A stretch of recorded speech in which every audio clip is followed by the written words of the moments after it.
Moi, j'avais envie qu'une nouvelle société émerge parce que je voyais bien que celle-là ne fonctionnait pas. Et en même temps, c'était complètement l'envie de Pierre Rabhi et des autres. Donc je me suis dit, comment est-ce qu'on va pouvoir créer une organisation qui va permettre à ce changement de société d'arriver plus vite et d'entraîner tous les gens qui veulent construire une nouvelle société pour pouvoir le faire.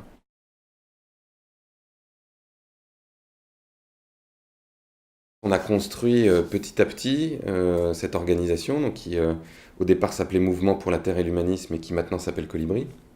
Donc en référence à la légende du colibri qui est bien connue maintenant dans les milieux un peu alternatifs. Une organisation qui propose une vision de l'avenir, qui propose de montrer à quoi la société pourrait ressembler demain. Un projet de société, une vraie vision.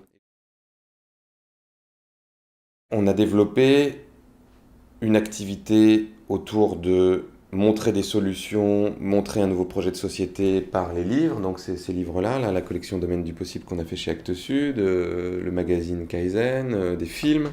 Donc le film qu'on a fait avec Colin Serrault, qui s'appelle Solutions locales pour un désordre global. Des conférences, du travail sur le web, où on montrait plein de petites initiatives, les relier, etc. Une activité typiquement autour de relier les gens, à la fois sur les territoires, grâce à des méthodes, notamment une méthode qu'on utilise beaucoup qui s'appelle le forum ouvert, qui permet d'organiser des réunions créatives.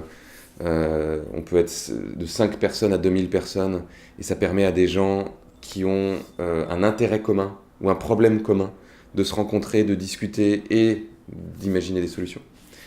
De les relier de façon plus numérique. On a créé des annuaires sur notre site, des annuaires de projets, des annuaires d'acteurs, pour que les gens trouvent autour de chez eux qui peut mener des actions qui les intéressent. Et toute une activité autour de soutenir la mise en œuvre de projets, donc par des formations. On veut créer vraiment une université des colibris, c'est-à-dire un endroit où les gens peuvent venir se former à tous les sujets qui vont leur permettre de mettre en œuvre des projets sur leur territoire, se former à l'agroécologie, se former à la connaissance de l'énergie et donc comment faire un plan de descente énergétique sur son territoire, se former à tout ce qui est création de monnaie locale ou de réseaux d'entrepreneurs locaux, se former à des méthodes de gouvernance ou des méthodes de relationnel qui permettent de faire vivre un groupe de façon harmonieuse, se former sur des sujets d'éducation. On a déjà des endroits en fait, de formation pour des enseignants qui voudraient déployer des pédagogies alternatives, etc.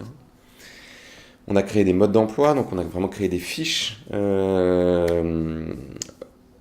on a demandé à des acteurs qui avaient déjà mené des actions de pouvoir les élaborer en pensant transmettre leur savoir à d'autres.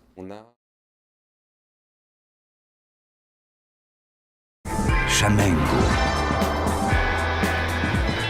Arnaud Raskin et Anne van Elleman, fondateurs de Mobile School, Leuven, Pays-Bas.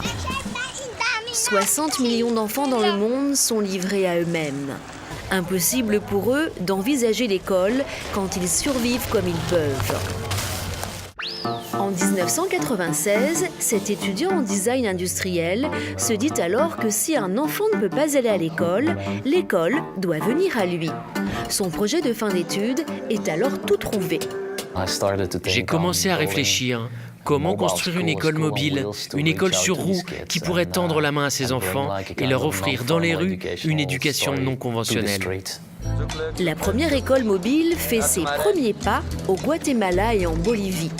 La réaction des enfants est telle qu'un philanthrope décide d'aider Arnaud et Anne à changer d'échelle. Beaucoup de gens m'ont dit « Ah, c'est super, tu veux passer ta vie à t'occuper de ces pauvres gamins ?» Ce qui sous-entendait « Ne sois pas naïf et trouve un vrai boulot rapidement. » Aujourd'hui, 36 écoles mobiles circulent dans plus de 20 pays et permettent tous les jours à 225 enfants de redécouvrir la joie d'apprendre. L'école mobile est en fait un outil pédagogique que les éducateurs utilisent pour apprivoiser les enfants des rues dans leur propre environnement dans lequel ils se sentent en sécurité. Ils leur enseignent une éducation basique, mais plus important encore, ils les accompagnent dans leur développement. La récompense ultime, amener ou ramener progressivement l'enfant dans le système scolaire classique. Et pour parvenir à ces petits miracles, Arnaud et Anne ne ménagent pas leurs efforts.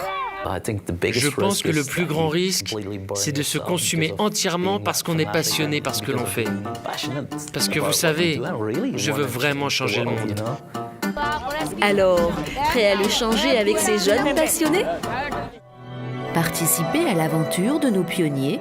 Chamengo. Je suis Nicolas Lebert, cofondateur de Nucision, une communauté internationale pour réinventer la ville. Nucision est parti d'un constat, c'est que dans une société qui change, la réinvention se fait aujourd'hui au cœur des villes. Et surtout, elle est portée par une nouvelle génération de citoyens qui sont entrepreneurs, enthousiastes, et qui recréent les nouveaux modes de vie pour préparer le monde de demain. Et l'objectif de Nucision, c'est justement de créer une communauté pour fédérer ce mouvement en fait, assez atomisé, mais qu'on observe dans le monde entier. Donc c'est vraiment créer une forme de plateforme d'inspiration entre tous ces citoyens qui portent le changement. Et ça, on essaye de le faire au travers de 3 actions très concrètes. 1, de la détection d'initiatives urbaines innovantes. 2, la réalisation de reportages sur ces citoyens et sur leurs initiatives pour mieux les comprendre et pour les mettre en image. Et 3, le partage de cette énergie et de ces bonnes idées via une plateforme digitale, mais également via plusieurs événements sur le terrain avec des habitants pour réinventer des nouvelles solutions à l'échelle locale. Il y a 2 exemples qui me viennent en tête qui sont pour moi des très bonnes illustrations de ce que peut être une société organique. Le premier, on part à Bogota, où Jacqueline Moreno a lancé l'Aules Infantis, un système assez innovant pour retisser du lien entre les communautés. En fait, elle travaillait avec les enfants des rues et elle s'est rendue compte que les problématiques de ces enfants se situaient dans leur famille, dans les hauteurs de Bogota, où beaucoup de familles viennent pour fuir les conflits armés et le narcotrafic. Et malheureusement, dans ces communautés, il y a beaucoup de pauvreté, un lien social très faible. Et elle a décidé de revitaliser les communautés par un système de troc de services et de compétences. Donc elle a créé une sorte de banque de services où par exemple une mère de famille peut aller garder des enfants et en échange elle gagne des points pour pouvoir bénéficier de cours d'informatique ou de cours de cuisine. Autre exemple qui est aussi une bonne illustration de ce qu'est une société organique, c'est le projet Kodi à Bangkok, lancé par Swumsok Bonyaboncha qui est une architecte et qui allait voir l'État en leur disant on a un vrai problème avec ces populations qui arrivent des campagnes pour arriver dans les villes, chercher du boulot. Et donc il crée ces bidonvilles, ces habitats informels. Elle a dit moi je pense qu'il faut qu'on trouve une solution pour ces gens qui ne serait pas de les exclure mais de réussir plutôt à réinventer leur lieu de vie et de les rendre acteurs en fait, de leur projet d'urbanisme.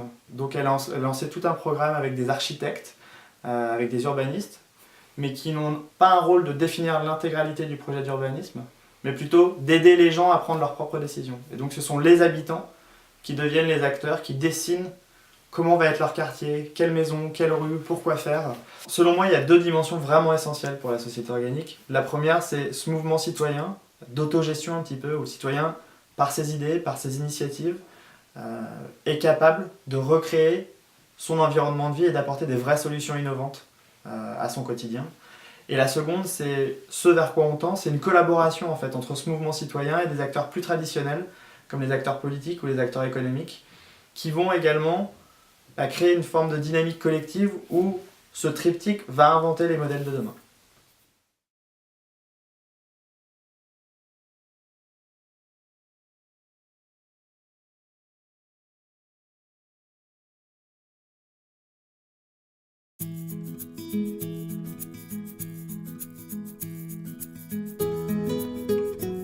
Aujourd'hui, l'économie métropolitaine est en pleine mutation.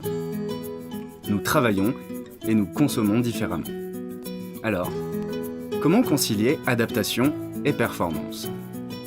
C'est la question à laquelle l'AIGP tente de répondre à travers plusieurs alternatives. Imaginons une grande métropole, où les territoires délaissés aujourd'hui deviendraient porteurs de ressources nouvelles dans notre stratégie d'adaptation au climat, où les circuits courts seraient une clé pour nos échanges, où les espaces de bureaux seraient recyclés, réinventés, où l'économie collaborative serait au premier rang, où le système économique traditionnel serait mis en valeur par sa créativité, où la métropole renforcerait sa capacité et sa qualité d'accueil pour le tourisme et les grands événements internationaux, où notre réussite commune deviendrait un véritable exemple à suivre à l'international. Ensemble, ce grand pari est possible. Venez participer à cette transformation avec l'Atelier international du Grand Paris, sur www.grandparisclimat.fr.